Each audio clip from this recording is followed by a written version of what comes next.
Bonjour et bienvenue à votre hebdomadaire rendez-vous de Presse Éco, la tribune qui permet de revenir sur les sujets qui ont marqué l'actualité nationale et internationale avec nos chroniqueurs qui sont des hommes des médias, des analystes. Avec eux, nous décortiquons donc l'actualité. Aujourd'hui, nous allons évoquer au plan national deux sujets importants. Il s'agit de l'UTS, donc la mobilisation des syndicats contre l'application de l'UTS. Nous allons revenir sur ce sujet assez important qui cristallise l'opinion. Et puis, second sujet, il sera question d'une affaire d'achat de véhicules par la mairie de Ouagadougou, donc qui fait beaucoup de gorge chaude.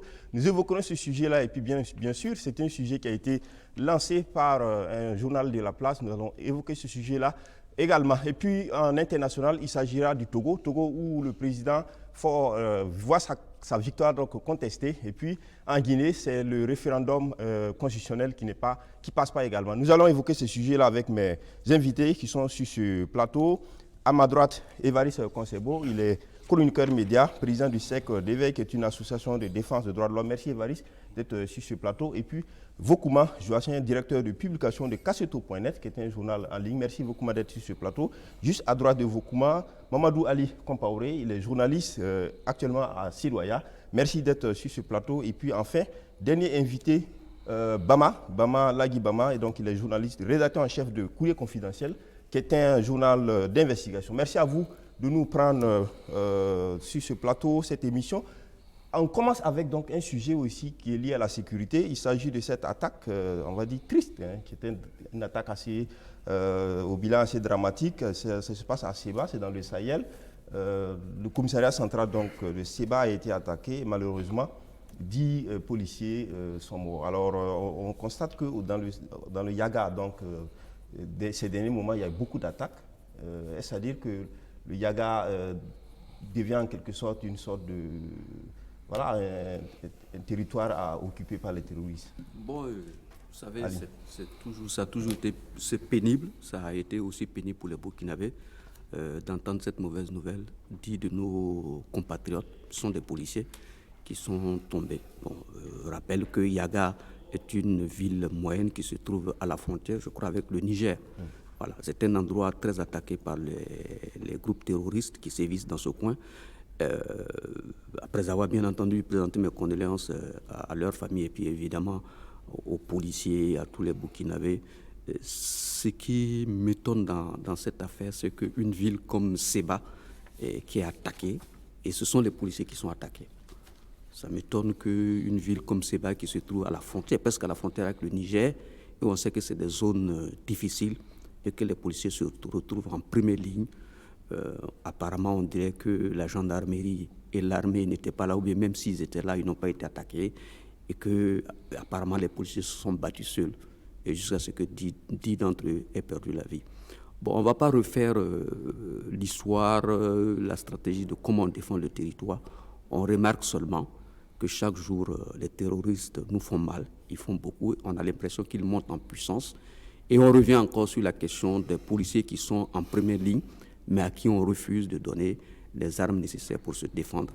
Je crois qu'il est maintenant temps qu'à partir du moment où on recrute des volontaires pour aider nos forces de défense et de sécurité dans la lutte, il est aussi temps qu'on donne aux policiers les moyens de se défendre pour qu'on puisse arriver à bout de cette histoire. Et je pense que le chef d'état-major des armées, les responsables de la police, le ministre de la Défense, le ministre de la Sécurité doivent tirer les conséquences de ce qui s'est passé. 10 policiers morts dans une attaque, ce n'est pas une petite chose. Ils doivent réellement se pencher sur la question parce que le Burkina Faso est en train de toucher maintenant le fond.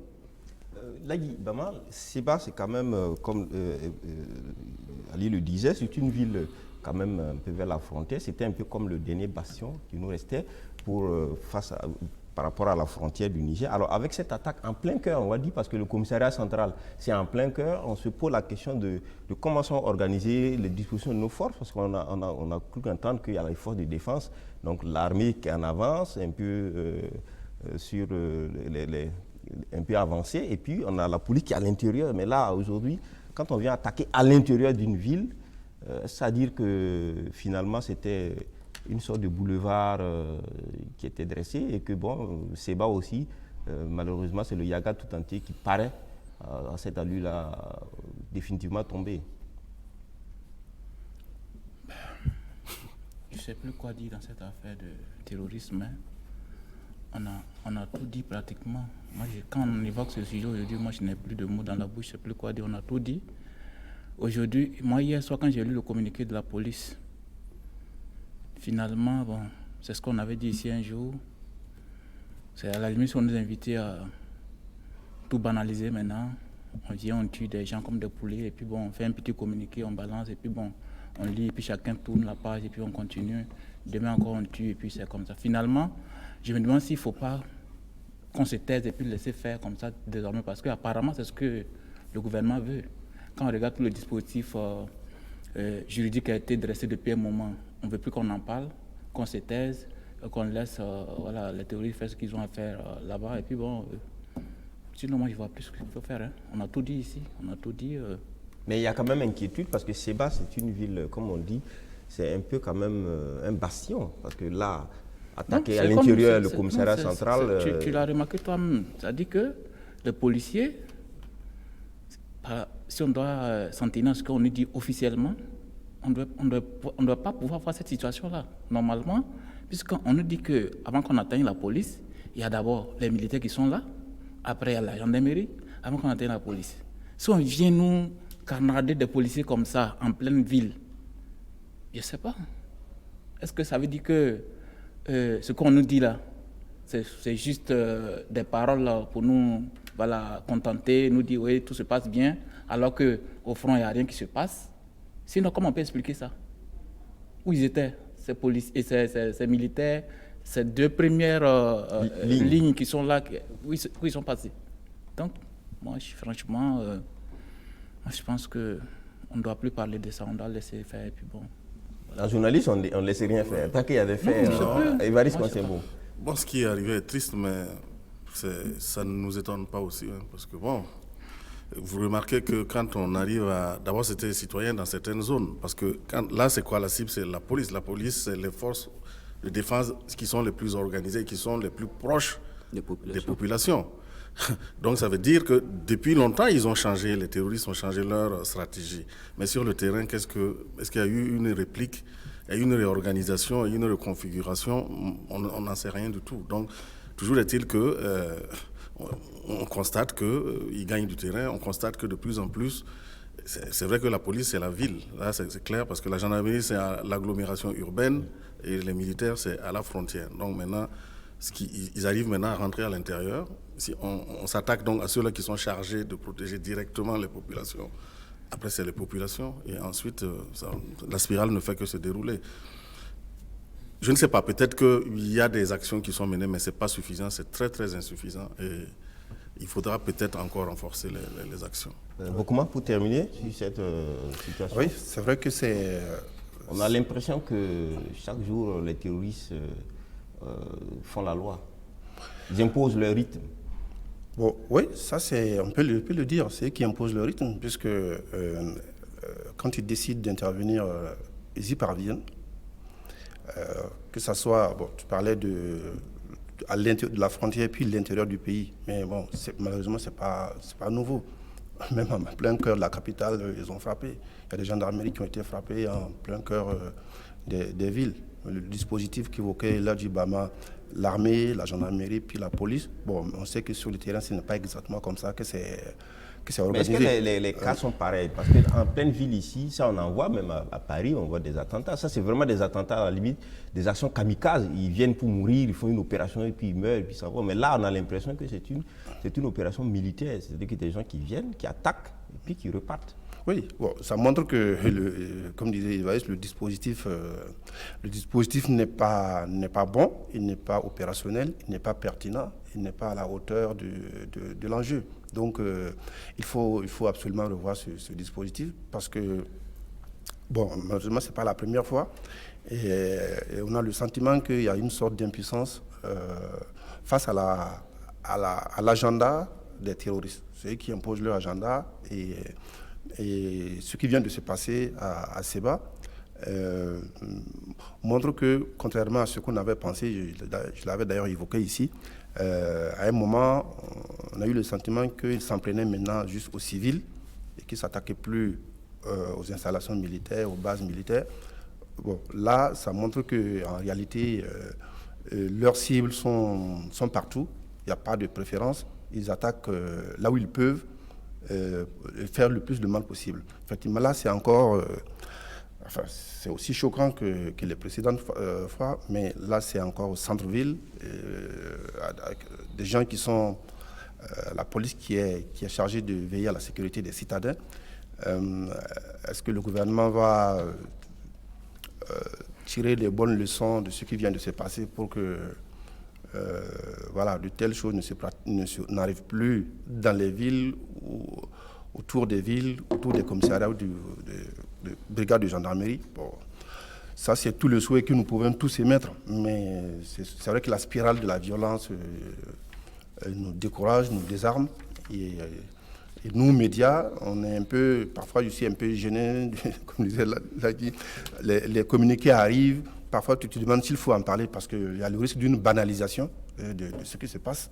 Et en même temps aussi, bon, il faut donner l'information. C'est assez embêtant comme situation et bon, ce qu'on peut espérer, c'est que le dispositif soit renforcé et que voilà, on évite de pareils drames à l'avenir. Merci Vokouma. On continue donc ce débat avec un sujet aussi chaud, on va dire comme ça. C'est comme, finalement, on le dit souvent, une patate chaude. On essaie à qui donc la refiler au niveau donc du gouvernement, mais il est question de mobilisation des syndicats qui se sont retrouvés donc à l'Assemblée générale avec les différents secrétaires généraux, ensuite avec les travailleurs en tête de la lutte. C'est bien entendu l'UAS et des mesures, des actions sont en vue. D'abord le 7 mars, en tout cas marche meeting sur le territoire, l'ensemble du territoire national. Et puis du 16 au 20, si toutefois il n'y a pas eu de satisfaction, donc la plateforme qui est comprise comme étant la suppression pure et simple de l'UTS, y compris pour les agents publics et pour les agents du privé. Auquel cas, s'il n'y a pas satisfaction, du 16 au 20, grève générale. Alors, Évariste Coincebeau. Bien, et c'est vrai que la semaine dernière, nous en avions parlé et nous avions émis le souhait que le Premier ministre allait se mettre dès lundi, je pense, au travail pour éviter en fait ce branle-bas de combat. Malheureusement, nous constatons que du côté du pouvoir, il n'y a pas eu une avancée, ce qui a fait que vous avez le collectif syndical qui regroupe plusieurs syndicats et des centrales autonomes qui se sont donc réunis donc pour à rang de bataille maintenant pour... et là, vous voyez qu'ils ont élargi maintenant leur plateforme à 5 points. Ce n'est plus maintenant l'UTS, mais il y a beaucoup de choses qui ont été embrassées. Et à l'allure où les choses sont en train d'évoluer, si du côté du pouvoir, il n'y a pas de réaction rapide, ben, il faut craindre que ça aille de mal en pire. Parce alors, que les gens là, sont on a par exemple des déterminés. réactions. Est-ce que le gouvernement ne donne pas, en tout cas, écoutez ce qui s'est dit, le gouvernement ne donne pas l'impression de vouloir reculer non plus sur cette question? Parce qu'on a vu par exemple des ministres qui sortent, à la limite, qui disent des choses personnelles à eux, mais qui sont des choses qui contribuent à envenimer la situation. Quand Éric Bouma dit par exemple qu'il faut rationaliser les bières et les poulets flambés, ou que Al-Kassou Maïga dise par exemple qu'il faut aux étudiants de dire à les parents du pays l'UTS pour construire des amphis. Est-ce que ces genres de propos n'indiquent pas qu'il n'y a pas une volonté pour le gouvernement, par exemple, de traiter la question dans le sens des syndicats? Oui, bon, moi j'étais à la Bourse du Travail lors de l'Assemblée générale, mais avant d'arriver à la grève, ils ont prévu un point presse le mardi, le 3, pour faire le point des actions qui ont été engagées depuis là, ce que le secrétaire général de la CGTB a appelé les frappes chirurgicales stratégiques et précises. Donc c'est les différentes actions que les syndicats ont menées depuis le début, là, à Fada, Koudgou, avec des assemblées générales. On voit par exemple au niveau de l'éducation nationale, à Gawa aussi, au niveau de l'éducation nationale, il y a tout un ensemble de mesures qu'ils ont prises, suspension des cours, enfin sitting, non-transmission des courriers, enfin non-évaluation, toutes les activités pédagogiques qui sont suspendues, qu'on avait déjà connues lors de la grève de 2017-2018. Donc le 3, ils feront le point pour évaluer ce qui a été fait avant d'engager la suite. Bon, est-ce que d'ici le 3, il peut se passer quelque chose qui puisse les amener justement à réévaluer leur action en vue dans un sens ou dans un autre? On attendra de voir. Mais c'est vrai que quand on écoute l'autre côté, du côté de la majorité, vous avez sans doute suivi aussi la conférence de presse animée par la majorité présidentielle, les déclarations du MPP, où il félicite le gouvernement d'avoir rétabli la justice fiscale en élargissant l'UTS sur les primes indemnités des agents du secteur public.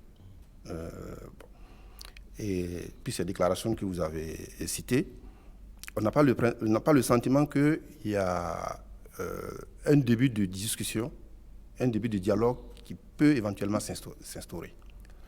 Et c'est ce qui est quand même un peu frappant.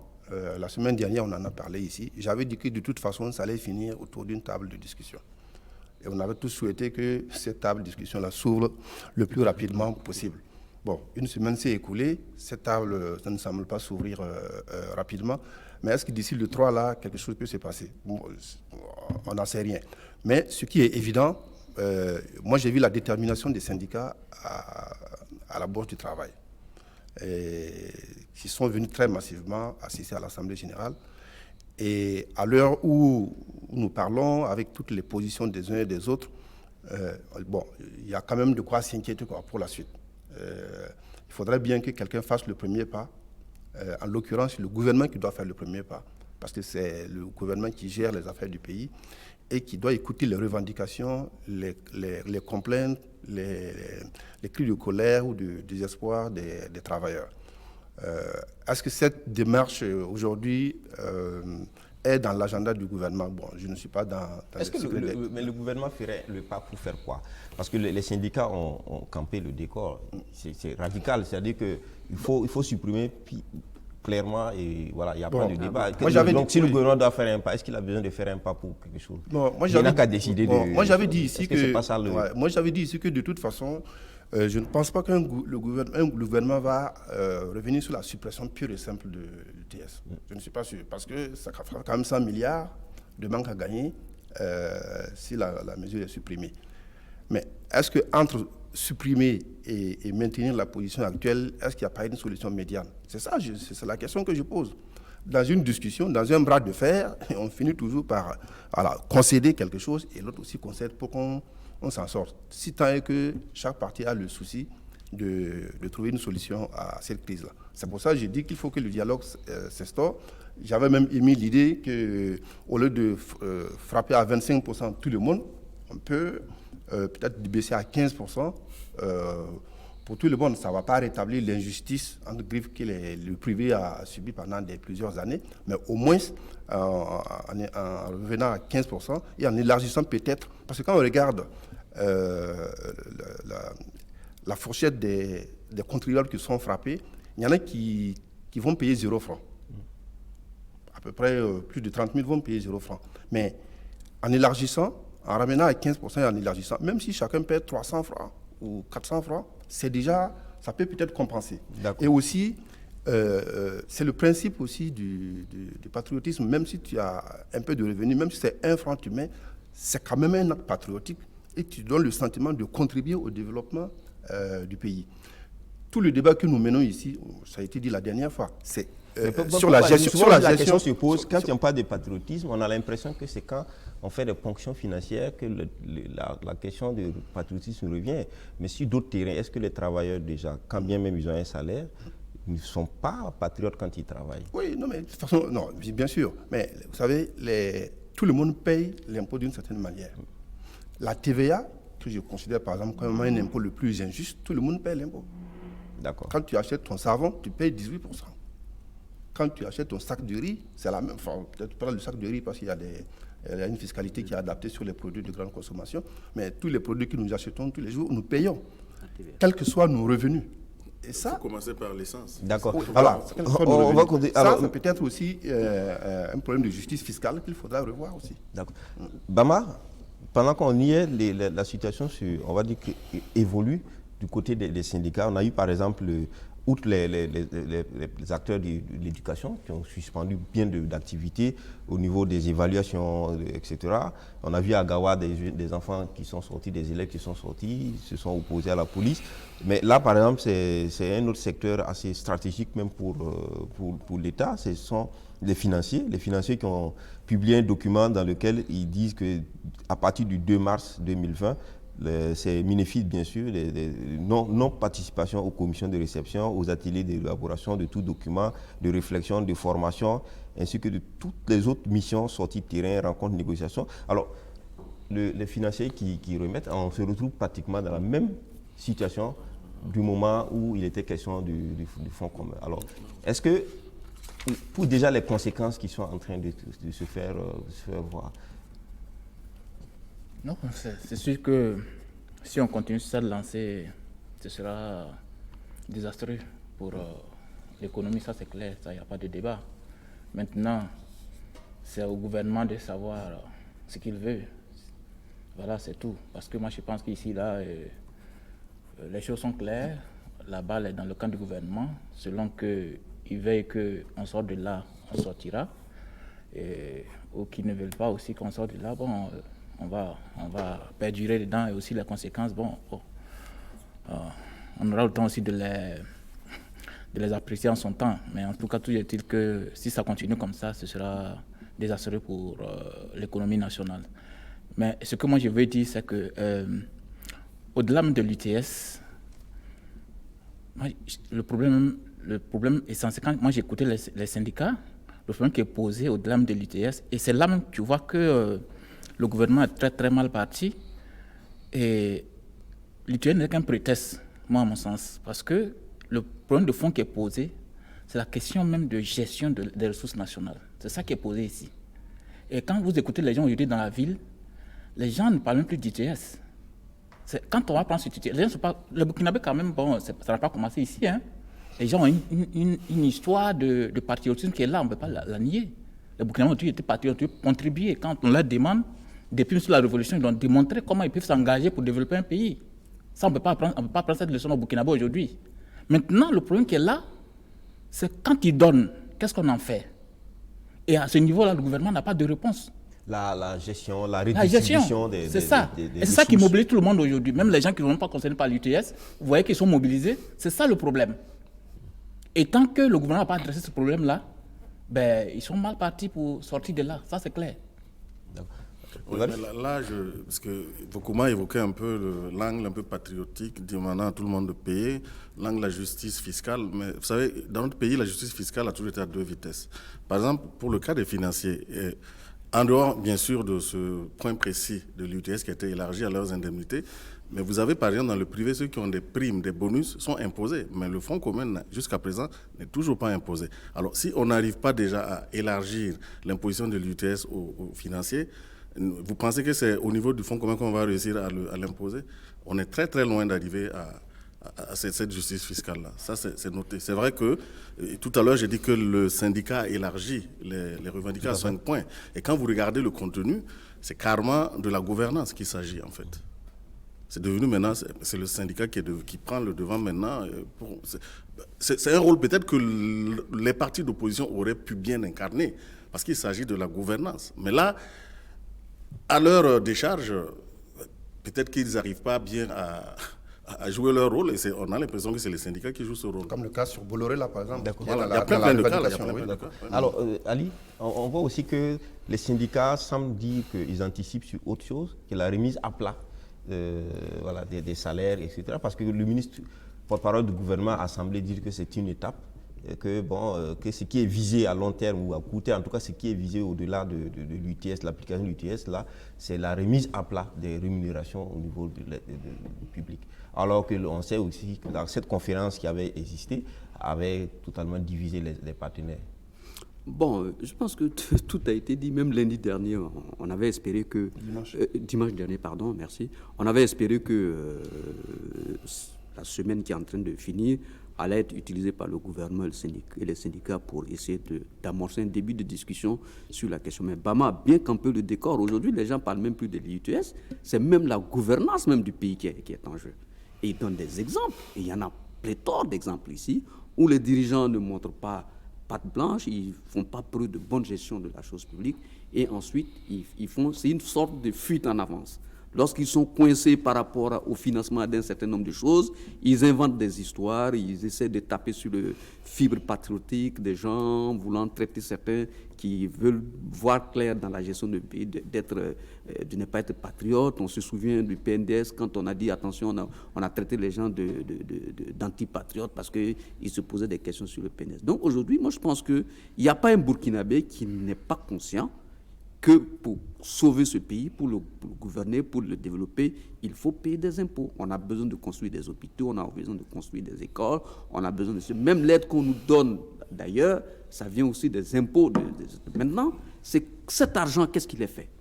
Aujourd'hui, quand vous écoutez les gens, on dit non, cet argent, c'est pour donner, pour mettre dans la caisse de consignation de quoi qui a été mis en place, qui sera dirigé par monsieur Paul qui est dirigé par l'ancien Premier ministre Paul Kaba-Thiéba. Ça fait rigoler. Si c'est lui, si c'est pour mettre dans la caisse que va diriger monsieur Paul Kaba-Thiéba, ça fait rigoler. Un monsieur qui n'a pas été capable de protéger 25 millions de francs CFA, il va protéger des centaines de millions, ça fait rigoler. Bref, c'est une petite boutade pour dire qu'aujourd'hui, les Burkinabés, ce n'est pas l'UTS en tant que tel que les Burkinabés ne veulent pas. Les Burkinabés ne sont pas contents du régime qui les gouverne parce que ce régime ne gère pas bien les fonds sociaux. On a vu des ministres qui, dans leur déclaration, disaient « Ma voiture, c'est mon papa qui m'a donné, ma villa, c'est mon papa qui m'a donné, ça, c'est ma maman qui m'a donné. » Après un an au ministère, ils ont construit des châteaux dans leur village. Personne n'en parle. Il y a beaucoup de choses, il y a des bruits. Donc vraiment, il faudra que le gouvernement montre la bonne gestion de la chose publique, la bonne gouvernance. Et puis ensuite, on reviendra sur la question de l'UTS. Sinon, il ne faut pas qu'ils cherchent à prendre les gens sur la base de la fibre patriotique, tout ça. On a tous été des patriotes ici. À des moments donnés, les Burkinabés ont fait preuve de beaucoup. On a parlé de l'effort populaire d'investissement, on a parlé de la bataille du rail, les Burkinabés sont partis. Consommons Burkinabés, nous-mêmes en tant qu'étudiants, on avait des champs, on allait cultiver. Ce n'est pas de ce qu'ils vont nous apprendre. On leur demande de bien gérer le truc. Et puis deuxièmement, il faut dire à ce gouvernement qu'à l'étape où nous sommes, ce n'est pas une question de pendre les muscles, ce n'est pas une question de faire de l'esprit. Quand on dit il faut arrêter de manger les poulets ici, là, on sait très bien quels sont ceux qui boivent le champagne et qui fument des cigares dans ce pays. Ce n'est pas moi, ce n'est pas l'Agibama, ce n'est pas les pauvres fonctionnaires. On sait ceux qui boivent le champagne et qui fument les cigares. Quand on dit aux étudiants, dites à vos parents de payer l'impôt, on va construire des amphithéâtres, c'est de la foutaise. C'est une façon de dire qu'on est incapable de gouverner. Et quand on est incapable de gouverner, on quitte le pouvoir. On ne s'emmerde pas et on n'emmerde pas les gens. Oui, là où en fait je trouve que c'est un phénomène totalement nouveau parce que dans le temps, les syndicats ne s'immisçaient pas dans les affaires de la gestion politique. Parce que là, ils donnent un véritable cours de politique fiscale au gouvernement. Oui. Quand il dit au gouvernement, il y a des niches dans les... Voilà, parce que ça, c'est la politique fiscale. On a vu par exemple apparaître dans les propos, dans les dits, disons des révélations, du côté des travailleurs, dire qu'on a 600 milliards à peu près de restes à payer. Donc, les syndicats, c'est la société civile aussi. À ce moment, c'est un contre-pouvoir. Effectivement, ils disent qu'il faut recouvrer les impayés. Ils donnent des pistes de gouvernance, des points vraiment assez... Et ça, c'est le rôle des partis politiques. Disons que... Alors, justement, sur cette question des partis politiques, je voudrais donc qu'on en parle, parce que jusque-là, on n'a pas vu les partis politiques réellement, vraiment... Bon, quand on dit parti politique, évidemment, le MPP a dit qu'il faut appliquer. Après l'application, ils étaient bien contents. Ils ont même publié une déclaration en ce sens. Mais alors, du côté de l'opposition, non, l'opposition, certainement, j'ai vu la sortie du deuxième responsable du PC qui disait qu'il se ralliait à la position des syndicats. C'est une opportunité pour eux de ne pas se mettre à dos les syndicats, parce que même si eux-mêmes ils arrivent au pouvoir, bon, c'est sûr que peut-être, connaissant l'intelligence d'autres personnes, il y a plusieurs variables en matière d'impôts, parce que ici, ils ont donné des pistes. Mais qu'est-ce qui empêche au gouvernement d'actionner sur ces pistes-là? C'est plus facile, bien sûr, donc de retenir directement sur les salaires. Ça fait mal, mais il y a d'autres possibilités. C'est ce que les syndicats disent. Maintenant, c'est vrai que on n'a pas encore vu certains partis politiques à l'exercice. Donc c'est très difficile de douter de ce qu'ils disent, mais ils disent qu'on pouvait faire autrement, parce que nous sommes dans une situation de précarité généralisée, c'est leur mot. Donc, et pour eux, si on veut des ressources pour l'État, c'est le dernier endroit où il fallait chercher, c'est sur les travailleurs. Voilà. Alors, je pense que de ce côté, je ne suis pas très content de la position des partis politiques, notamment les partis politiques de l'opposition, qui devraient, en pareille occasion, mener une bonne réflexion et puis expliquer aux populations ce qu'il faudrait faire. Mais est-ce que aussi l'opposition ne se dit pas, par exemple, qu'en embrayant sur le sujet, ce serait plus facile pour les partis de la majorité de dire, ah voilà, on voyait venir, les syndicats, ce sont les bras séculés de l'opposition, et que c'est une question politique. Est-ce que ce n'est pas peut-être dans leur stratégie de laisser les syndicats dire clairement le problème, qui est un problème de revendication corporative? C'est vrai que, mais ça c'est une vieille rhétorique. À chaque fois que les syndicats disent quelque chose et que des partis de l'opposition, ou bien que même vous journalistes, vous dites oui, les syndicats ont raison, on va vous traiter de journalistes acquis vendus, et ceci, cela, ça c'est une vieille rhétorique connue. On ne devrait pas avoir peur de cela quand on est en politique, surtout quand on est dans l'opposition. Si ce que les syndicats disent est juste, il faut les soutenir. Moi je trouve que nos partis politiques, notamment les partis politiques de l'opposition, font preuve de beaucoup d'attentisme. Et ça va les rattraper après, si un jour ils parvenaient au pouvoir, la question de l'UTS va être posée et on sera bien content de savoir ce qu'ils feront. Donc c'est bien aujourd'hui pour eux de faire les bonnes analyses et d'expliquer aux populations et au gouvernement de dire, voilà, vous n'avez pas besoin de l'UTS ou bien vous avez besoin de l'UTS. On peut être de l'opposition et puis dire que le gouvernement a raison, il n'y a pas de problème. D'accord. Alors, on peut être de l'opposition et puis attirer l'attention du gouvernement pour lui dire, attention, vous tapez sur les gens pour rien, parce qu'il y a des points, quand les syndicats parlent des niches, de ceci, de cela, est-ce que les gens qui sont dans l'opposition ne le voient pas? Il y a des éminentes personnalités là-bas. Je crois qu'ils se taisent pour pouvoir retirer les marrons du feu, mais ça ne va pas être facile. Non.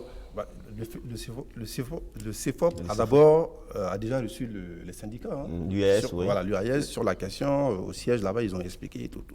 Mais sur l'attitude des partis de l'opposition, on peut y mettre cette hypothèse que, voilà, peut-être qu'ils attendent de voir comment ça va se passer, mais peut-être aussi qu'ils savent qu'il n'y a pas 10 000 manières aujourd'hui de renflouer les caisses de l'État. Et que si demain, ils arrivaient au pouvoir, il serait possible pour eux aussi d'aller taper là où pourquoi pas tape où le gouvernement tape aujourd'hui, parce qu'il n'y a pas 10 000 solutions. Alors est-ce que c'est à dire que l'opposition se met à la place donc du pouvoir pour comprendre la situation? Mais le CDP a assez clairement exprimé dessus. Le CDP a demandé le retrait de l'application de l'UTS. Ils ont publié un communiqué sur ça. Voilà. Mais maintenant, pour les autres, oui, la conclusion à laquelle tu aboutis est tout à fait possible. Et ils se mettent aussi dans la peau du gouvernement. Ils vont arriver, regardent les caisses de l'État, qu'est-ce qu'il y a dedans? Mais qu'est-ce qu'on fait? Donc, réel politique, mais non pas opportunisme ici, cette fois-ci. Mais je continue, pour terminer, si tu me permets, j'ai le sentiment que sur le sujet, j'ai eu le sentiment qu'au fil des ans, les syndicats ont été piégés dans les négociations avec le gouvernement. Parce que quand on regarde, j'ai un document que j'ai obtenu au ministère de l'Économie et des Finances, la masse salariale a augmenté de 2015 à 2019, énormément, de 22% par an. 22%. On est passé de 757 milliards à près de 900 milliards. Près de 900 milliards. Mais quand on regarde, ce n'est pas le salaire de base même qui a en tant que tel augmenté. Mais depuis 2000, c'est de 2000 jusqu'à 2018, les indemnités qui représentaient 20% en 2000 sont arrivées à 49% en 2018. Presque au même niveau que le salaire. Résultat, effectivement, quand on fonctionne avec ça, et que du jour au lendemain, le gouvernement décide de frapper sur justement ces indemnités-là, on ressent ça de façon brutale, de façon dure. Voilà. Mais c'est comme si dans le temps, il y a eu c'est pas, manque de vigilance, je ne sais pas comment il faut calculer ça, où ils ont pris ce qu'on leur a donné. Mais c'est vrai que si c'était le salaire qui avait augmenté plus sensiblement, d'accord. Ça n'allait pas donner les mêmes résultats. Juste un petit mot. Ali et puis Évariste. Je suis bien content que Vaucouma en parle. On a vu ici, bien avant la chute de Blaise Compaoré, lorsqu'on donnait des prêts aux populations, il y a pour ne pas le citer, Salif Diallo qui disait « Prenez, ne remboursez pas, sinon on revient au pouvoir. Donc, quand les gens sont dans l'opposition, ils ne disent rien, pensant que ça les arrange, et puis après ils arrivent au pouvoir. Donc aujourd'hui, si la masse salariale a augmenté, c'est parce que justement ceux qui gouvernent aujourd'hui ont fait comprendre aux gens qu'en réalité le pays était riche, avec l'or du les pays. indemnités qui ont augmenté. Je viens, mais ça fait la masse salariale globalement augmente. Voilà. Donc l'or du pays, il y en a beaucoup, et que si on distribuait l'or du pays à tout le monde, on n'avait pas besoin de travailler. Le Burkina Faso serait devenu le Pérou.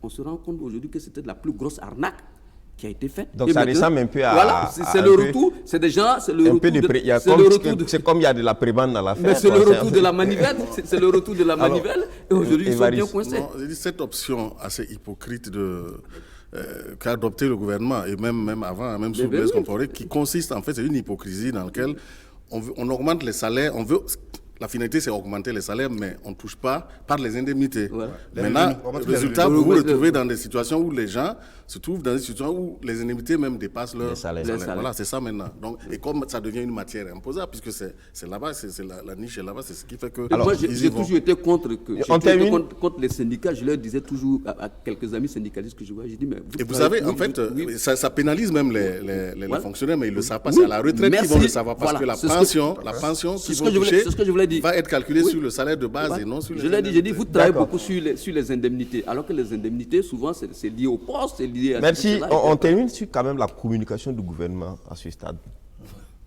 Parce que là, tout ce qu'on a vu, ce sont les phrases, qui sont les pics qui sont lancés, mais une communication structurée du gouvernement qui disent clairement, voilà pourquoi nous voulons faire ça. On a entendu seulement parler d'équité, de justice objectivement, moi je peux vous dire, objectivement, techniquement, le gouvernement n'a pas d'argument qui peut tenir. Si tant est que c'est pour augmenter les recettes de l'État, je vous assure qu'il y a 50 000 autres moyens de doubler les recettes de l'État que de ponctionner sur les UTS. Bonne communication ou... Moi, je suis d'accord avec lui. Ou pas de moyens de communiquer. En communiquant, on a de la matière pour communiquer. Ici, là, ils vont dire quoi? Parce que dès qu'ils sortent, ils parlent, on va leur donner un contre-argument qui balaye rapidement ce qu'ils vont dire. Donc, ils préfèrent rester dans leur coin, pensant qu'ils vont pouvoir peut-être, comme d'habitude, ruser avec les gens. Et puis, bon, ils vont pouvoir passer. Surtout, ils se disent que non, les travailleurs, bon, c'est un moyen assez faible qu'on peut rapidement mettre dans les rangs. Et puis, mais n'oubliez pas, il y a beaucoup d'argent que le gouvernement aurait pu prendre chez certains contribuables qu'on ne prend jamais. Tu as parlé tantôt des mines. Il y a même la téléphonie mobile. Quand on vous dit les chiffres de ce que l'État a dans les téléphonie mobiles aujourd'hui qu'il ne prend pas, mais tu restes tranquille. Mais on ne touche pas à tous ces gros-là. Mais c'est le petit travailleur, on se dit non, lui rapidement, on peut l'influencer rapidement. Et puis bon, ça va passer. Mais là, je pense que là, ils ont vraiment un gros morceau devant eux cette fois-ci. Donc un goulot à la gorge. Ali, très rapidement, il faut commenter. Vous parlez de communication, qu'est-ce qu'on va dire? On a toujours dit ici que c'est le talon d'Achille de ce gouvernement qui n'arrive pas à expliquer. Donc, ça balance les phrases à l'emporte-pièce. Bon, ils sont là, ils croient que c'est en racontant des bobards que ça va passer. Et puis, comme le dit si bien Baba, la communication, ce n'est pas du mensonge. On ne peut pas mentir. Voilà. 1 + 1 = 2. Quel que soit le communicant le plus intelligent, le plus fort, il ne pourra pas vous dire que 1 + 1 = 3. Mais par exemple, ce qui est peut-être soupçonné dans tout ça, c'est que les caisses de l'État sont vides, il n'y a pas d'argent, on cherche de l'argent, mais on ne dit pas qu'on cherche de l'argent, on a des problèmes d'argent, on dit plutôt que c'est l'équité. Il faut faire d'abord, quand vous voulez faire de la communication, il faut faire d'abord une étude de la situation. Il faut faire une étude et puis dire aux populations, il n'y a rien dans la caisse. Et il n'y a rien dans la caisse, là, les populations vont vous demander pourquoi l'argent est rentré où. Il y a un sujet sur lequel nous allons revenir. Vous allez savoir où l'argent de l'État rentre. D'accord. Donc, la communication, ce n'est pas du mensonge. Donc, ils n'ont pas d'argument à donner. Ils ont besoin d'argent. Ils vont aller au forceps. La semaine dernière, on a parlé de l'équité ici. Mais quel que soit le mot qu'on emballe une opération, le résultat, c'est que ça renfloue la caisse de l'État. C'est ça l'intérêt. Maintenant, sur la communication, bon, c'est vrai qu'à part la sortie du ministre de la Communication, on n'a pas trop entendu les membres du gouvernement expliquer en dehors des Non, déclarations. bien sûr, on les a vus sur les plateaux, hein, ils ont occupé tout le dehors des plateau déclarations. de radio, Oui. de télé. Oui. Seulement, c'est que la communication, les arguments ne varient pas. C'est toujours l'équité, Oui. c'est toujours la justice. Oui, Mais mais- vraiment, on n'entend pas dire qu'il y a péril, par exemple, en la demeure, on est coincé, il n'y a pas d'argent. Vraiment, on ne voit pas ça en réalité. Ou peut-être que ce n'est pas ça. Ah, mais si l'opération consiste à renflouer de l'argent dans les caisses, c'est quoi le but? Le but, D'accord. c'est ça. C'est-à-dire, faut pas. Souvent aussi, il faut décrypter les mots. Je veux dire, c'est aussi notre rôle Oui, mais la population ne sait pas pour décrypter. les La population veut c'est aussi entendre notre les rôle choses pour claires. que nous devons jouer aussi D'accord. pour que Merci. les populations soient informées Nous aussi, on que décrypte. derrière chaque mot, voilà ce qui se cache derrière chaque mot. Donc, derrière tout ça, il y a quoi? Il n'y a pas d'argent dans le Ah, mais, pays. mais c'est ce que j'ai dit, c'est une question d'argent qui va rentrer dans les caisses, c'est 100 milliards, j'ai dit que c'est 100 milliards. Non, il n'y a rien dans les caisses de l'État. Merci beaucoup. Derrière les caisses de On l'État. continue. Cette émission est donc interactive. Hein. Vous pouvez, pour ceux qui voudraient intervenir sur un des sujets, vous pouvez déjà appeler pour vous inscrire et on vous rappellera pour prendre votre intervention. Alors, second sujet, là, il est question également de gestion. Donc, il s'agit de cette affaire d'achat de véhicules à la mairie, 77 véhicules, et qui pose problème parce que, en tout cas, cet achat-là, cette opération a été remise en cause par l'ensemble, on va dire, des mairies qui ont reçu ces véhicules, les ont ramenés à la mairie centrale. Il y a problème aujourd'hui parce que le bimensuel Courrier confidentiel a fait des révélations sur ces achats-là avec quand même des zones d'ombre. Il se trouve que la mairie a passé donc une commande avec une société, un concessionnaire, en mode, comment on dit ça, PPP. pas en PPP, Non, mais leasing. en leasing, en mode ouais. leasing, Crédit bail. qui voudrait dire que les véhicules sont comme sous forme de location, que le concessionnaire met donc à la disposition de la mairie avec tous les arrondissements. Et les véhicules sont les dépannages, tout ce qu'il y a concernant l'existence des véhicules. La maintenance sont faites par la société et l'État et la mairie paient. Et en tout, dans l'année, c'est quand même près de 900 millions, je crois. Je regarde tout à l'heure les chiffres, qui sont donc dépensés pour prendre en charge cette flotte-là pendant les 5 ans. Alors, Bama, très rapidement, le problème, c'est à quel niveau? Parce que quand même, si on regarde la procédure, il y a eu une délibération de la mairie, donc il y a eu un accord donc, de l'ensemble des conseillers municipaux. Alors, le problème, il vient d'où aujourd'hui? Peut-être il aurait été intéressant de poser cette question aux conseillers municipaux. Le courrier confidentiel donc, est à la base. Je vais dire ce que j'en sais. Mais toi, tu l'as dit, hein, comment on peut comprendre que des gens votent? Moi, c'est là où ça me fait rire. Les gens votent pour quelque chose. Ils disent qu'ils veulent quelque chose, acheter quelque chose pour moi. Je vote, je donne ma voix pour ça. On achète la chose, on vient te donner et tu la retournes. Tu refuses. C'est quoi le problème? Le maire n'a jamais répondu à cette question. Il nous dit que non, ce n'est pas lui, c'est tout le conseil qui a décidé. Mais il se trouve que les différents maires d'arrondissement, qui sont quand même des conseillers quand même assez spéciaux, hein, quand on est maire d'arrondissement, quand même, c'est un conseiller, voilà.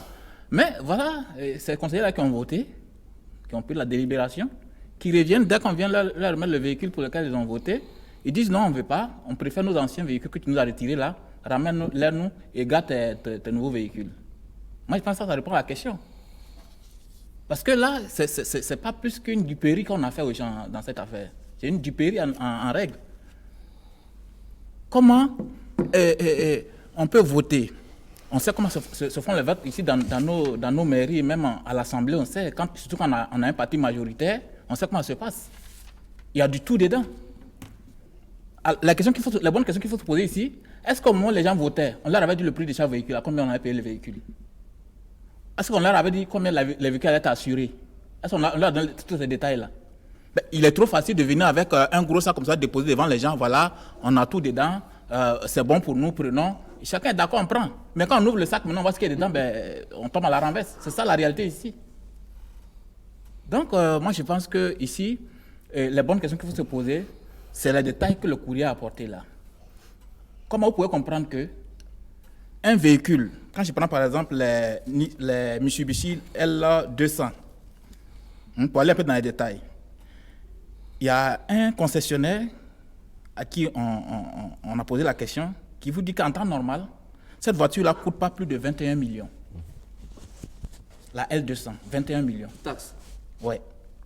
Ça, c'est le plus cher, quoi. Là, il a vraiment mis le grand maximum, 21 millions. Mais avec ce processus que la mairie de Ouaga a adopté, cette voiture revient à la mairie à 54 millions. Plus du double. Comment vous pouvez comprendre ça? Et on nous dit que non, c'est avantageux pour la mairie. Mais où c'est tout l'avantage? L'avantage, c'est quoi? Quand on dit où c'est tout l'avantage, oui, on nous dit non. Ça veut dire que dès qu'on paie les 54 millions, les pannes, la réparation, l'entretien, tout ça, la mairie ne dépense plus. Mais ne soyons pas dupes. Quand un véhicule est neuf, à l'île, quand tu payes un véhicule tout neuf qui sort de tout risque. Oui, non, c'est même pas ça. Tu as quel entretien à mettre dedans? Au moins sur les 5 ans, on sait qu'un véhicule neuf, ben, tu n'as pas à aller au garage avec un véhicule neuf. La mairie, dans son argumentaire, estime que il y a la vétusté, par exemple, du garage. Donc la mairie ne peut plus aujourd'hui prendre soin, ne serait que les vidanges, etc. Les pannes, la mairie ne peut pas. Et donc, dans le modèle leasing, dans l'opération leasing, tout ça lui permet aujourd'hui de ne plus prendre en charge les véhicules, de ne les avoir que pour son utilisation. C'est ce que je suis en train d'expliquer là. Un véhicule qui est tout neuf. Il n'a pas besoin de beaucoup de choses. Tu prévois près de 18 millions par an pour entretenir un véhicule neuf. Tu sais quoi tu vas mettre dedans? En dehors de la vidange, l'huile de vidange et puis peut-être les filtres. Qu'est-ce que tu vas mettre dans un véhicule neuf pour prévoir autant d'argent? Le concessionnaire a mis ces véhicules-là à la disposition donc, de celui qui passe la commande, de son client. Il y a aussi un suivi. Est-ce que ce n'est pas ça qui fait monter le coût à ce niveau-là? Si on avait acheté le véhicule, bon, avec toutes les prises en charge des pannes, etc., bon, ok, mais là, c'est le concessionnaire qui garde le véhicule et les véhicules sont en location. Et justement, c'est ça, je vous ai expliqué que moi, vraiment, sauf si vraiment on nous réinvente le monde, moi, je préfère prendre mes 21 millions, payer ma nouvelle voiture qui est à moi d'ailleurs, c'est ma chose, je sais comment l'entretenir. Pour les 5 ans, je sais que je ne peux pas mettre autant d'argent. Je peux pas mettre, si je paye un véhicule à 21 millions, je ne peux pas mettre combien? Sur les 54 millions, il reste combien encore? Je ne pourrais pas mettre ça en entretien du véhicule pendant les... Et en plus, c'est ma voiture. Hein, parce que là, avec les 54 millions à la fin, la voiture n'est pas à toi. Hein, c'est toujours au propriétaire. Bien sûr. Et si tu veux qu'elle devienne à toi, tu dois encore déposer l'argent pour que ça devienne à toi. Alors, ce qu'on va dire ici, c'est que dans ce modèle-là, les véhicules coûteront 77 185 959 francs par mois. Par mois. Et ouais. 900, ce qui fait 926 231 626 par an. Oui. Ouais, c'est vrai. Ça, je tiens quand même. C'est une opération assez nouvelle. Sur ce coup-là, je tiens quand même à féliciter Bama. C'est vrai que l'histoire du charbon, je n'étais pas d'accord avec lui. Pourquoi? Parce que là, c'était un peu compliqué, complexe. Ça nécessitait des compétences que je n'avais pas ou qu'il est difficile de trouver au Burkina. Compétence qui va permettre de pouvoir détecter la teneur de l'or dans le charbon. Ouais, d'accord, là on a un véhicule. Là, c'est quand même concret. Même le plus piètre... C'est des véhicules faits. Non, ça c'est de la finance. C'est la finance. Même le plus piètre des étudiants en finance, voulu présenter ça, là vraiment chapeau. Je ne sais pas qui était financé. Là, il vient de dénicher. Parce qu'en fait, c'est quoi? Le leasing, c'est un mode de financement, hein, comme les autres. La mairie pouvait acquérir sur fonds propres ou peut-être avec des institutions financières classiques, ou le leasing. Mais là, le leasing, c'est même pas adapté aux gens d'organisation de type un peu, puisque la mairie, c'est quand même une organisation. C'est même pas du tout adapté. C'est même pas du tout adapté. Ça, je vous fiche mon diplôme en finance là-dessus. Je sais même pas comment. Et quand vous regardez, effectivement, parce que le leasing ici est cher, hein. Il est très cher, le leasing, ça coûte cher. Donc, ce qui dit que ce n'est pas n'importe qui peut se donner cette technique de financement. Maintenant, quand on analyse, à l'analyse, et moi encore, vous avez dit que, puisque c'est un système de location, bien sûr, mais à la fin, il y a une valeur de reprise. J'ai vu que c'est un contrat de leasing avec option de reprise, parce que vous pouvez aussi avoir option de non-reprise. De non-reprise, alors là, prolongement également. Là où je suis tombé des nues, je ne suis pas sûr, hein, mais je parle sous contrôle de Nagui, la valeur finale, c'est-à-dire à la fin du contrat, si la mairie veut récupérer, veut racheter, je pense que c'est 6 millions, non? Combien? 200. Ils ont 200 millions à verser pour pouvoir... Mais ça fait combien par véhicule, ça? C'est ça. Bon. Parce qu'un véhicule, ça s'amortit sur 3 ans. Parce que généralement, c'est la valeur résiduelle.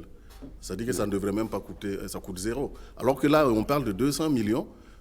C'est là que je suis tombé. J'ai dit, mais chapeau, c'est des spécialistes qui ont fait ce contrat. D'accord. Alors, Vokuma, sur le sujet, parce qu'il y a aussi à la fois la question politique la question légalité, la question légitimité. Des conseillers municipaux qui viennent à une délibération, qui délibèrent, qui donnent leur caution à quelque chose, une opération, et puis le lendemain, est-ce que ça aussi, c'est vraiment pas un problème? Est-ce que ça voudrait dire qu'on a des gens qui sont là pour meubler les assemblées municipales ou quoi? Bon, déjà aussi, je veux féliciter le courrier confidentiel pour ce document-là, l'article qu'il a sorti. Mais pour répondre à cette question, bon, il faut peut-être aussi effectivement poser la question aux conseillers municipaux, parce que la délibération a été votée à l'unanimité. Il n'y a même pas eu d'abstention. Non, les gens on demandait aux gens de lever les mains. Bon, c'est le mode de scrutin qui a été... Enfin, voilà, oui, mais il n'y a pas que les conseillers du parti majoritaire, il y a aussi les conseillers de l'opposition. Oui, je crois qu'au conseil municipal, il y a 254 conseillers municipaux. 254. Je crois que le MPP a 116, l'UPC 79, le CDP 75, le CDP 39, et puis le NTD et tout. Mais ceux qui étaient présents, ils ont tous voté à l'unanimité. Il n'y a pas eu d'abstention. J'invite d'ailleurs peut-être les prochaines sessions, là, les gens peuvent écouter la radio municipale qui retransmet les débats en direct. Donc, ils peuvent toujours vérifier. Donc, ça pose effectivement un problème de comportement de ceux qui ont adopté cette délibération-là et qui reviennent pour dire, bon, je sais pas, de toute façon, pour l'instant, ils ne se sont pas tellement exprimés comme ça. Oui, mais on a vu, ils ont ramené, en réalité, ce qui s'est passé, c'est que quand ils ont ramené les véhicules, il y a eu une discussion, ils ont repris les véhicules. Aujourd'hui, les maires d'arrondissement circulent avec ces véhicules-là. Non. Absolument. Non. Mais sur les 12 maires, ouais. Il n'y a que 4 qui ont repris les véhicules. Ouais. Et ça aussi, c'est une histoire. Les 4, on vous explique que c'est les plus proches des proches du maire. Sinon, les 8 autres... Donc, peut-être qu'ils ne l'utilisent pas, mais ils ont tous repris leur véhicule. Ils ont tous repris leur véhicule, ils ne circulent peut-être pas avec... Bon, ça, c'est... Dans tous les cas, les conseillers voilà. Donc, ils peuvent... ils peuvent intervenir, même appeler directement pour dire qu'ils ont repris ou pas. Voilà. En réalité, c'est comme Évariste a expliqué, c'est un mode d'acquisition de véhicules que beaucoup de sociétés, surtout privées, utilisent parce qu'ils ont besoin de véhicules opérationnels tout de suite pour travailler. Voilà. Dans le droit de réponse que le courrier confidentiel a publié, la mairie explique que les frais de réparation, les frais d'entretien, l'assurance, tout ça mis bout à bout, sur 5 ans, c'est plus cher que le coût de leasing qui a été adopté en conseil municipal. Voici l'argumentation qui a été avancée. Est-ce que ça convainc des gens? Est-ce que ça ne convainc pas des gens? Mais ça, c'est l'argumentation qui a été avancée. Maintenant, sur la légalité, je ne reviens pas dessus parce que ça n'a pas été contesté. Parce qu'il faut savoir que quand le conseil municipal fait une délibération, il y a 2 ministères qui sont l'autorité suprême. C'est le ministère de l'économie et des finances et le ministère de l'administration territoriale.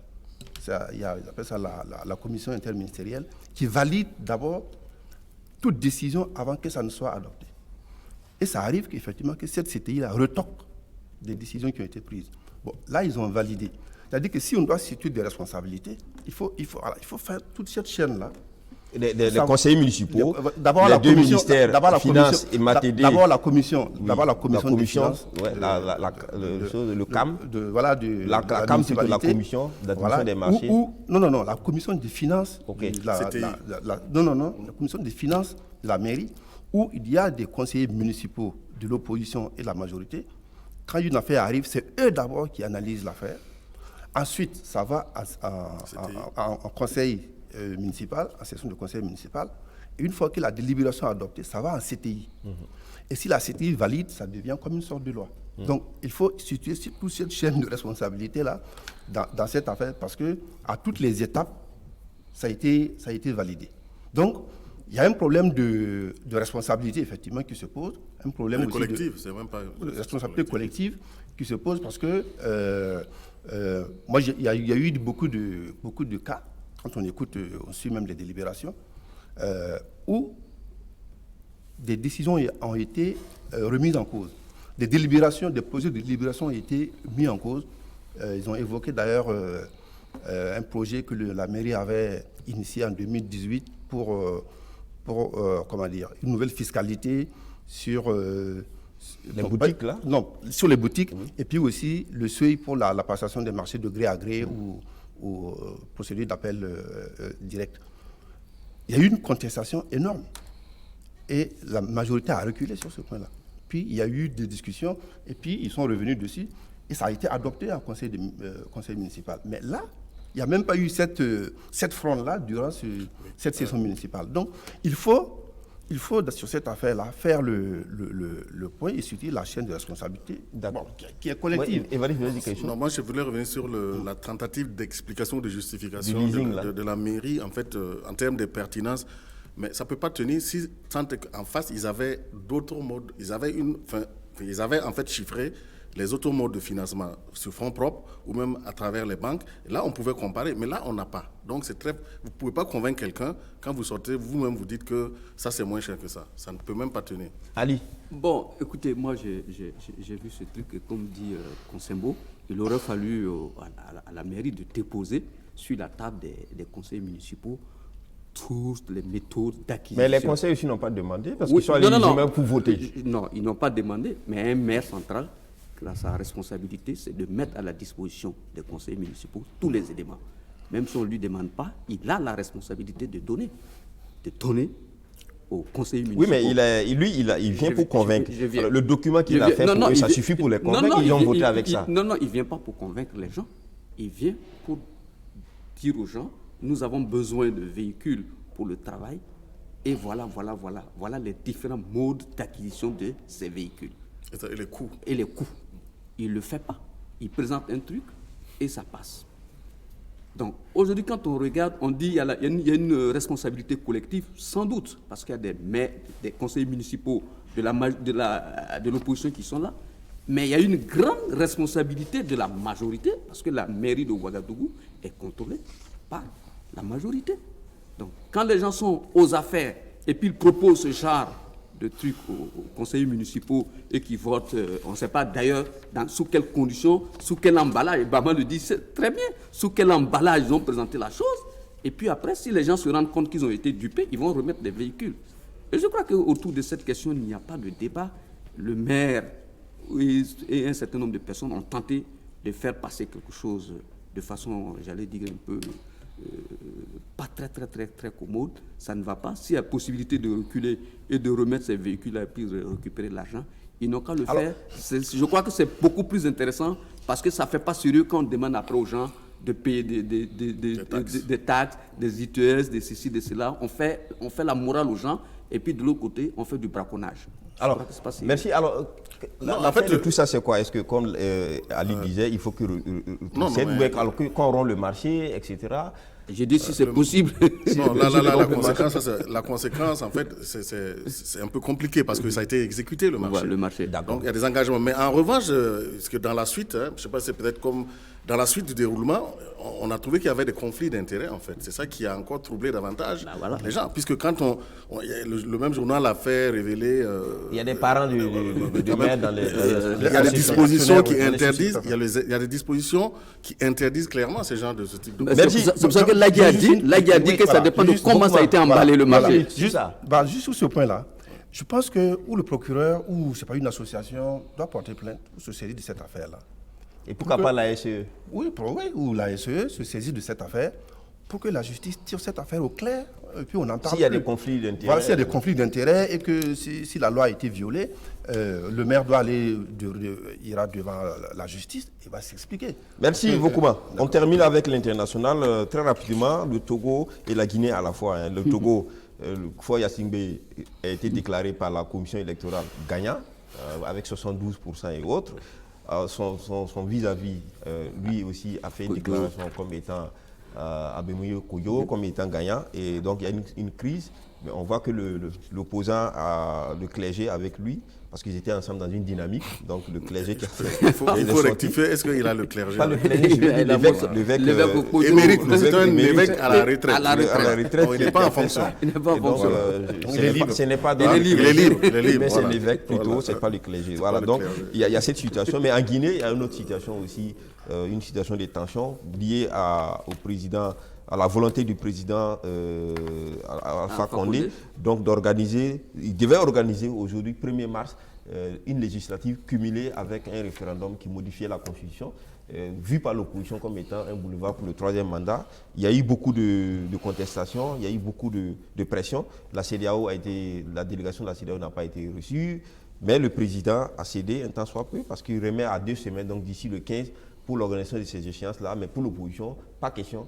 Il n'est pas question donc de tenir ce référendum, encore moins de modifier l'article entre la Constitution pour un autre bail, un 3e mandat. Alors, sur les 2 sujets, il y a Baba, On commence par quoi? Guinée comme Togo, ensemble. Bon. C'est à peu près les mêmes. Voilà, dans ces 2 pays, c'est la tradition qui se perpétue. C'est-à-dire qu'au Togo, Yadema, il a bien appris les leçons de son papa. C'est la démocratie bananière qui se poursuit là-bas. On ne doit pas s'étonner par rapport à ce qui se passe au Togo. Il y a eu tellement de signaux qui montraient que ce monsieur, il n'allait rien faire de bon dans le processus qu'il avait enclenché pour cette réélection-là. Et au finish, c'est ce à quoi. Mais il a été élu, parce que la CENI l'a déclaré vainqueur. Il a été élu dans quelles conditions? Même cette déclaration de la CENI, dans quelles conditions? Comment... Quelle logistique ils avaient pour pouvoir faire les délibérations en temps aussi rapide et puis pouvoir proclamer des résultats aussi, avec un score aussi... non, mais c'est extraordinaire. Quand on regarde quand même la scène, par exemple, l'UFC, l'UFC qui n'a pas jusque-là dit mot. Il y a quelque chose, ils le disent, mais timidement quand même. Ils ont remis en cause, après avoir reconnu sa défaite. Oui, mais Fabre, après avoir reconnu sa défaite, a remis en cause le résultat du scrutin et a rejoint aussi Abouemé dans la contestation des résultats. Bon, malheureusement, les États-Unis demandent le recomptage par ville. Malheureusement, la semaine dernière... Le code ne le permet pas. La semaine dernière, nous avons parlé de ça ici. Et il y a des pays qui nous permettent d'être des prophètes sans se tromper. Enfin, on avait dit qu'il y aura la victoire tout de suite de l'effort et qu'il y aura une contestation. On est dedans. On est dedans, malheureusement. Mais en revanche, quand même... avec un score de 72%, proclamé dès dimanche soir, alors que le décomptage est manuel, les bulletins qui vont quitter, les zones qui vont quitter le... Mais ça, ce sont les PV uniquement, donc on donne les chiffres, c'est facile. Oui, mais l'opposition... Il faut centraliser. Mais à sa décharge, l'opposition aussi, dès dimanche soir, aussi crier sa victoire. C'est ça en fait, en réalité, c'est ça tout le problème. Voilà, parce qu'Amedio Kojo aussi, il est dans la même dynamique. C'est-à-dire, il n'a aucune légitimité pour... publier des résultats, il s'autoproclame vainqueur. Alors le voleur volé. Voilà. Donc à ce jeu-là, il savait bien qu'il allait perdre. Lui, il voyait ce qui se tramait aussi. Il ne voulait pas se laisser avoir. Il savait que ça allait se passer comme ça. Moi, ce qui m'a un peu surpris, c'est le score de Fabre, Jean-Pierre Fabre, qui fait figure en fait d'opposant historique. Mais alors, j'arrive pas à comprendre. Il arrive quasiment dernier à 4,35%. Bon, qu'est-ce que ça voudrait dire? Peut-être que les Togolais sont là, ils sont lassitude de tout. Est-ce que les Togolais croient réellement à la capacité de leur opposition à faire mieux que fort? Bon, c'est des questions. Alors, c'est des questions. On va prendre notre premier téléspectateur, M. Touré, appel de Bobo, sur l'UTS. Bonjour, M. Touré. Bonjour, M. Sawadoro, et à tous ceux qui sont sur le plateau. Merci pour cette tonalité syndicale. C'est un plaisir pour moi de participer chaque fois à votre émission. Merci bien. Et pour ce qui concerne la mobilisation, voilà ce que je voulais dire. Enfin, ils ont avoué leur échec, même si c'est de manière implicite. Au lieu de le faire directement, en disant par exemple, nous avons échoué sur le plan sécuritaire, ce qui signifie un échec politico-socio humanitaire, même si sur le plan économique c'est un peu mitigé parce qu'il y a quand même quelques timides réalisations, eh bien ils auraient dû directement le faire, plutôt que de le faire de manière implicite comme ils le font, en s'appuyant sur des lois, je ne dirais pas démagogiques, mais en tout cas pas légitimes, pour pouvoir le faire grâce à des syndicats, je ne dirais pas non plus corrompus, mais des syndicats jeunes qui ne cherchent que leurs intérêts plutôt que celui des travailleurs. Et donc, au lieu d'avouer clairement que nous n'avons plus rien dans les caisses, il faut avoir pitié du gouvernement, auquel cas les citoyens auraient volé au secours, certains allaient donner 10 000, d'autres 20 000, d'autres même 25 000, 50 000, pour ceux qui achètent des voitures ou des motos données à des prostituées. Et puis ils allaient le faire avec plaisir. Au lieu de cela, on donne dans la langue de bois et on corrompt une partie des syndicats en espérant voir l'autre partie se plier à leurs ordres. C'est mal connaître les syndicats et la lutte de classe qu'ils ont menée depuis 1966 jusqu'à aujourd'hui. C'était rêver, tomber dans l'illusion que de penser qu'on va pouvoir maîtriser ceux qui savent ce que c'est que le syndicalisme de lutte de classe. Eh bien, ceux qui le savent et qui s'en souviennent encore, s'ils ne s'en souviennent pas, qui se souviennent de 66. C'était lors d'une tentative justement de diminuer les salaires. Et en plus de cela, de mettre les syndicats sous la coupe d'un parti unique. Les syndicats ont réagi en balayant le régime de Maurice Yamego. Est-ce qu'ils l'ont oublié? Ceux qui ne le savent pas, qu'ils le sachent. Eh bien, s'ils veulent la même chose, ils n'ont qu'à persister dans leur entêtement comme exactement ce que Blaise Compaoré a fait.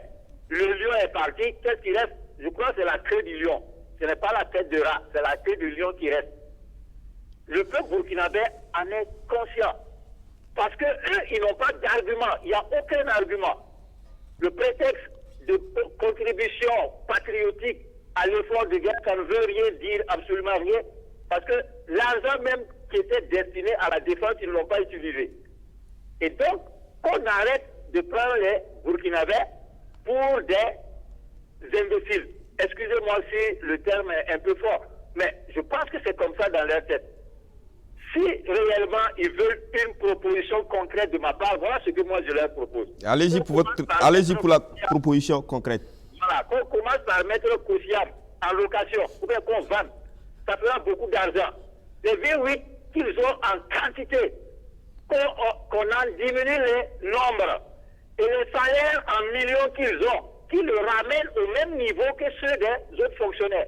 Parce que dans les pays réellement développés, ce ne sont pas les ministres qui sont les mieux payés. Ce ne sont pas les présidents qui sont les mieux payés.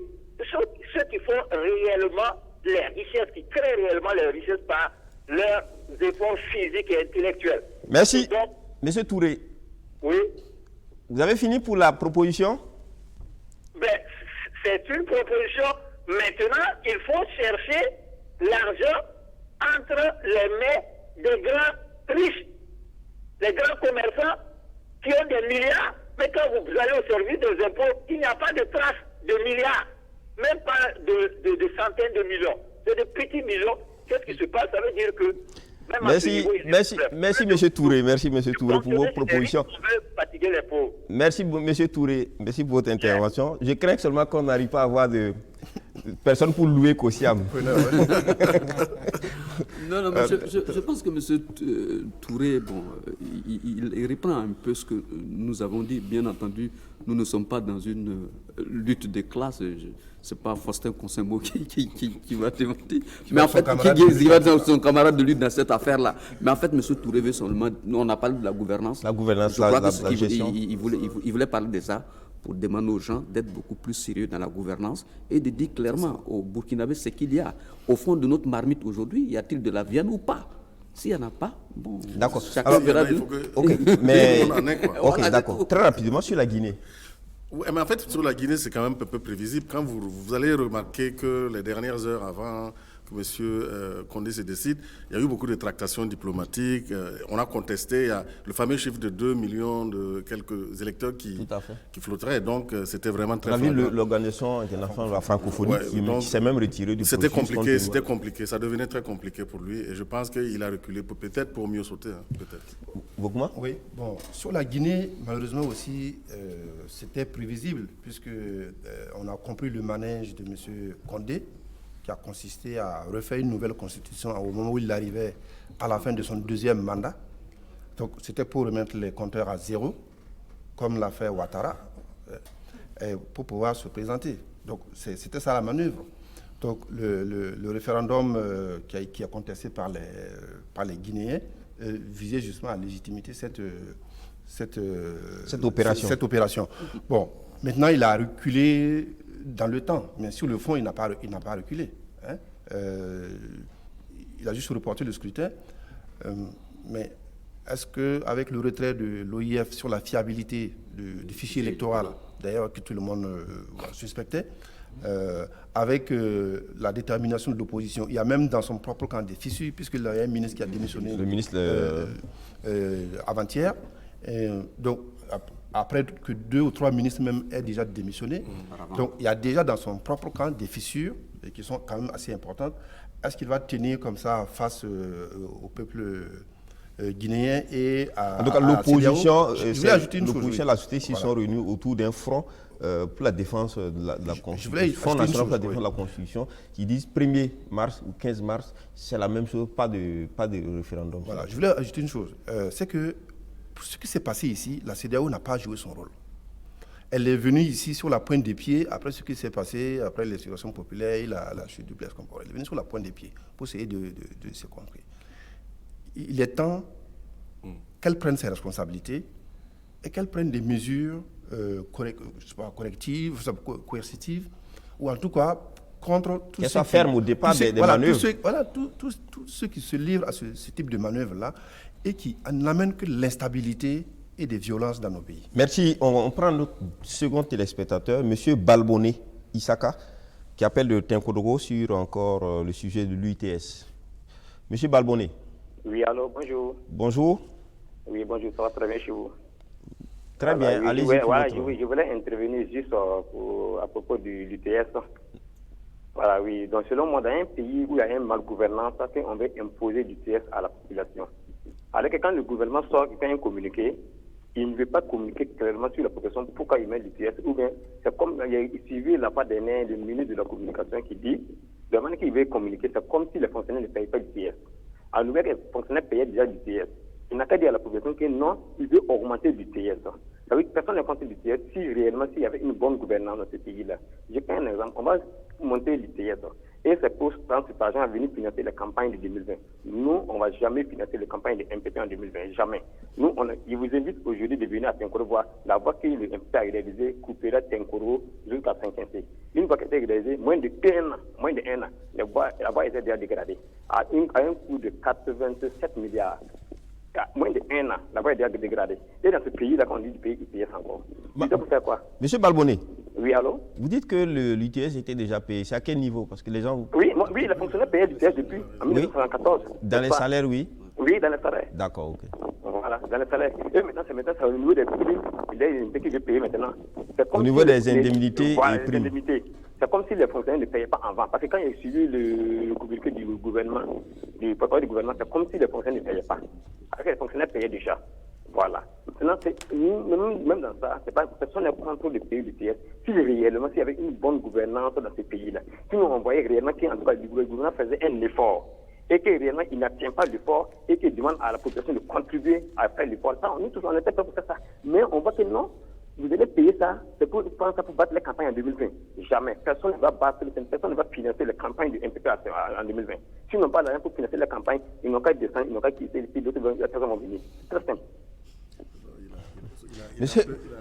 Monsieur Balbonnet, d'accord. Merci pour votre intervention, mais c'est pas aussi simple que ça. Ouais, C'est-à-dire que prendre l'argent du Trésor, aller faire la campagne, c'est pas aussi simple que ça. Peut-être que la question de la gouvernance. Non, bon, c'est toujours la même question. Il a donné un exemple assez intéressant. Moi, j'ai pas parcouru de cette voie, je crois, Coupé-là, Tinkoro, c'est de cette voie il parle. Moi, je n'ai pas parcouru, je ne sais pas l'état réel de la route, mais si ce que M. Balbonnet dit est vrai, c'est que la route n'a pas 1 an. Bon, si déjà, il y a déjà des petits soucis comme ça, ça veut dire ce que ça veut dire. Et c'est ça que les populations refusent. Par exemple, sur l'UTS, et M. Balbonnet le dit si bien, on paye l'UTS. Maintenant, ils veulent mettre l'UTS sur les indemnités, c'est tout. En fait, ils ont distribué les indemnités à l'appel pour faire plaisir aux gens et tout. Et puis maintenant, après, ils se rendent compte que ça ne va pas. Ils veulent revenir. Je voulais revenir un petit peu sur les questions de la CEDEAO. Ce n'est pas que la CEDEAO n'est pas assez... On termine sur M. Balbonnet, puis on revient pour... D'accord, ok. Ouais, justement, pour parler de cette question d'UTS, les indemnités, il y a une question que la syndicats ont toujours posée. Le gouvernement n'a jamais pu se prononcer dessus, ou n'a jamais voulu se prononcer dessus. Moi, je pense que le gouvernement gagnera à pouvoir situer les gens sur la question. Par exemple, quand on parle de l'indemnité de logement, pour montrer l'exemple, le gouvernement, l'instituteur qui est au village, qui n'a pas de logement, on lui donne une indemnité de logement pour pouvoir se loger. Voilà. On coupe une partie et il se débrouille pour payer son loyer. Le membre du gouvernement qui habite dans la grosse villa qui est située juste derrière nous ici, qui n'a pas d'indemnité parce qu'il est déjà logé, mais lui, il ne paie rien. Parce que lui, il a une grosse villa qu'on lui donne, il vit dedans, on lui achète tout même. Avec le personnel. Oui, il a tout là-bas à sa disposition. On ne touche pas à ça. Et pendant le pauvre instituteur, à qui on a donné peut-être 40 000 pour se loger un peu décemment, on lui enlève 10 000 francs dessus. Il fait comment? On nous parle d'équité. Où est l'équité?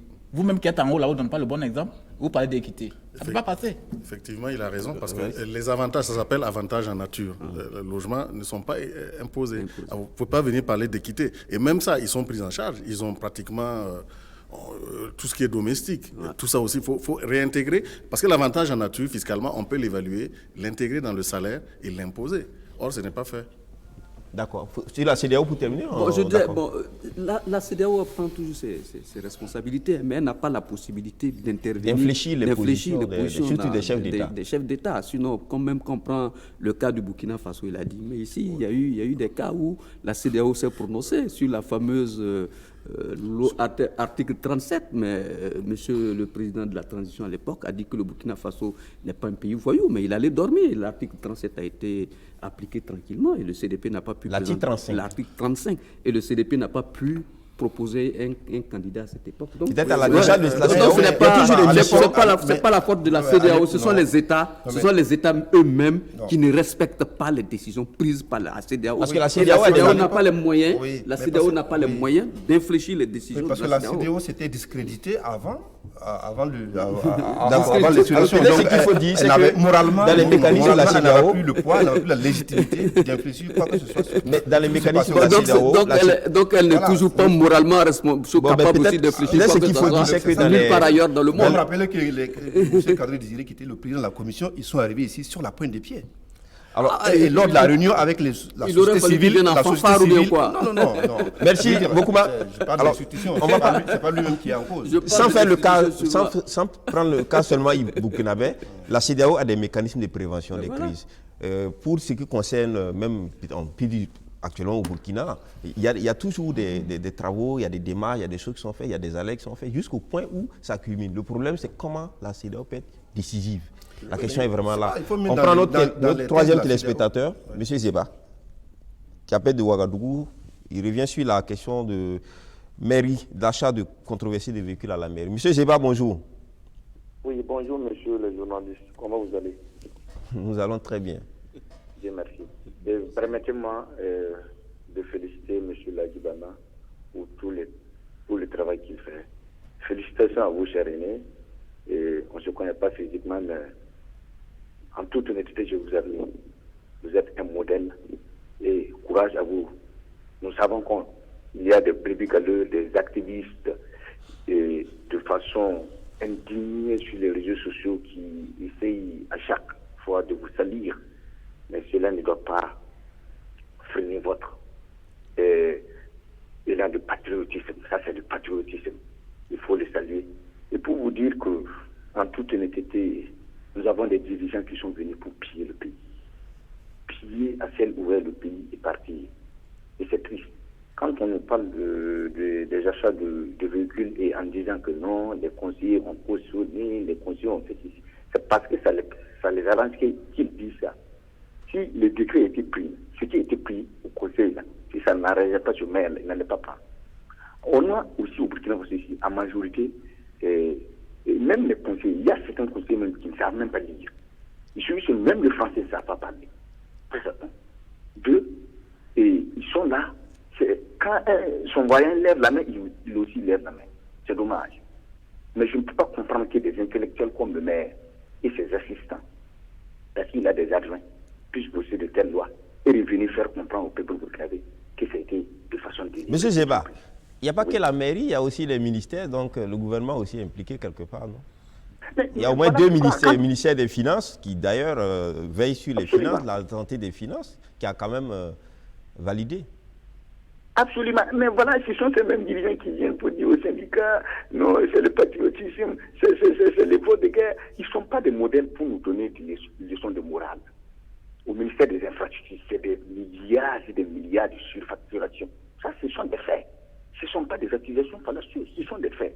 Comment peut-on, et que ce ministre-là qui se permet de dire non, il faut nous réserver de manger. Monsieur Zeba, merci, vous faites du coq à l'âne même. Combien de personnes merci pour votre intervention. Permets-moi très rapide. de faire une précision rapidement. Oui. Il faut que les gens sachent que c'est vrai, hein, je suis le rédacteur en chef du journal Courrier Confidentiel, mais pour ceux qui ont lu l'article dans le journal, ils verront que ce n'est pas moi qui ai signé cet article-là particulièrement. D'accord. Okay. Que ce soit le tout premier article qui est sorti dans le numéro de fin du 15 février, le tout dernier, ce n'est pas du tout ma signature. C'est vrai, c'est un travail d'équipe, mais le journaliste qui a traité le sujet s'appelle Lamoussa et Bazoun, c'est lui qui a fait le travail. C'est vrai qu'on a. Merci à César, c'est qui a César, mais il reste que. Un travail éditorial est un travail d'équipe. Voilà, c'est un travail d'équipe. Merci à Lagui d'avoir fait cette précision. On continue très rapidement. Oui, bon, en fait, tout ce que nous sommes en train de dire, c'est des redites. Bon, maintenant, concernant, je voulais parler un peu du cas de la Guinée toujours. C'est étonnant de la part d'un monsieur comme Alpha Condé, un ancien militant de la FEANF, grand opposant qui a été brimé, sous Sékou Touré, je l'ai vu lorsqu'il est sorti de prison, il était à l'hôtel Silmandé, je lui ai même fait une interview, on avait même discuté, mais c'est quelqu'un qui me parlait de la démocratie et franchement, j'ai beaucoup admiré ce monsieur, j'ai vu dans quel état il est sorti de prison et tout, et brusquement il arrive aux affaires et on se rencontre. Donc finalement, j'ai l'impression qu'il fait peur. Tous ceux, les opposants historiques là, sont des gens qui font très peur. Merci finalement. Ali. On dit aussi que l'habit ne fait pas le moine forcément. Et ça se vérifie en politique. Merci. On prend notre dernier téléspectateur, Monsieur Ilboudo, Lamoussa François, qui appelle de Ouagadougou, sur la situation concernant l'attaque de Seba. Oui. Vous avez une minute, monsieur Lamoussa. Il n'y a pas de problème. Sincèrement dit, c'est juste pour revenir, parce que l'attaque de Seba veut dire beaucoup de choses pour ceux qui savent lire. Ça veut dire que tout ce qui a été dit jusqu'à aujourd'hui n'est que de la communication. Aujourd'hui, j'ai une pensée réellement, parce que j'ai fait cette ville, et je sais où ils ont attaqué. Avant l'attaque, ils ont d'abord détruit les pylônes de communication, et ça n'a ému personne. Ça veut dire que on est à Ouara et parce qu'on vit à l'aise, on n'est pas conscient que nous n'avons plus de pays. Et que des gens peuvent venir réellement arrêter les sièges de communication d'une ville et puis il n'y a pas de réaction. Et on est toujours là en train de communiquer, oui, ça va, oui, bon. Je vois Barban qui dit que non, qu'il ne faut plus parler. Si on ne parle pas de ça, le jour qu'on va parler là, c'est quand on va voir les trucs là, les pick-up là, descendre sur Ouagadougou. Et parce qu'on parle toujours qu'il y a un petit minimum d'efforts pour essayer de cadrer Ouagadougou. Si on ne parle pas de ça, le jour qu'on va comprendre que réellement on est dans excusez-moi l'expression, dans la merde, c'est quand ils vont réellement débarquer à Ouaga. Parce qu'en réalité, ils pavent partout comme ils veulent. Il n'y a pas de... C'est-à-dire, ce qui me fait mal dans cette histoire, c'est que on a l'impression que ceux qui sont au sommet là, eux-mêmes déjà, le combat est déjà fini, eux ils ont déjà capitulé, ils attendent maintenant. C'est nous qui continuons à penser que peut-être il y a une porte de sortie. J'avais dit ça en 2019, on avait dit oui, je ne vais pas quitter le pays, machin. Parce que moi, j'aime dire, Norbert, on dit l'une des premiers droits, ou un des premiers droits d'un individu, c'est le droit à la vie. Un cadavre n'a jamais servi son pays. Un cadavre ne sert jamais son pays. Si des gens peuvent arriver dans une région où on dit que c'est en frontière avec le Niger, rentrer en plein à partir de 10 policiers et qu'il n'y a pas de renfort, si réellement on sait de quoi on parle, il faut s'inquiéter énormément. Ça veut dire que toute cette communication qui est faite à longueur de journée, ça ne veut rien dire au fait. Et je salue ceux qui sont toujours à Séba et je leur dis courage, ce qui est sûr, Dieu est fort. Si vous n'avez pas le choix, quittez, allez au Niger. Merci beaucoup. Merci. À la décharge de Bama, je crois que quand il disait qu'on ne sait pas que dire, c'est pas qu'il invitait les gens à baisser les bras. Voilà, c'était du bon. Voilà. Il a pris mon propos au premier degré. Au premier degré. C'est une façon de dire que c'est vraiment la résignation. La résignation, et puis on a peur, pas peur. On ne fait que parler, rien ne change. Voilà. Peut-être qu'il faut revoir les choses autrement. C'est tout. Non, ce que je veux dire, c'est que même sur la catastrophe humanitaire que nous connaissons actuellement, nous avons commencé à tirer la sonnette d'alerte, mais finalement, ce n'est que récemment maintenant qu'il commence à reconnaître qu'effectivement, il y a voilà, beaucoup de D'accord, voilà. D'accord. Merci à tous. Merci. On est au thème de cette émission. Nous avons pris tous ceux qui voulaient intervenir. Merci à eux. On va dire quand même quelque chose aussi. C'est une situation qu'on ne peut pas passer parce qu'il s'agit de l'un de nos grands patrons. Je vais parler de M. Mathias Tankwano, donc le président du Conseil supérieur de la communication, donc qui a perdu son papa il y a quelque temps. Donc ici, nous tenons à présenter nos condoléances à la famille. Et puis, bon, beaucoup de courage au président Mathias Tankwano. Je dis bien président Mathias Tankwano du CSC parce que le CSC, c'est le gendarme des médias. Et donc, sur le terrain du travail, on n'est pas tout à fait d'accord souvent, mais ici, c'est sur le terrain de l'humanité et de l'humanisme. Donc, on tient à lui transmettre en tout cas toutes nos marques de compassion. Merci donc à vous de nous avoir suivis, vous public, et merci à mes invités. J'étais donc avec Ali Mamadou Ali Compaoré, le journaliste maintenant à Sidoya. Merci d'être passé sur ce plateau. Lagui Bama, journaliste, rédacteur en chef donc, du Courrier confidentiel, qui est un bimensuel d'investigation. Merci d'être passé. Et puis Faustin Évariste Concebo, il est donc chroniqueur média, président du Cercle d'éveil, qui est une association de défense des droits de l'homme. Également premier porte-parole de FORA, qui est le Forum alternatif des citoyens. Merci Évariste d'être passé. Et enfin, dernier invité, il s'agit de Vokuma Joachim, directeur de publication de Cacheto.net, un magazine, un journal donc, qui paraît en ligne. Merci à tous de nous avoir suivis. On se donne rendez-vous la semaine prochaine pour un autre numéro de Presse Éco, si Dieu le veut.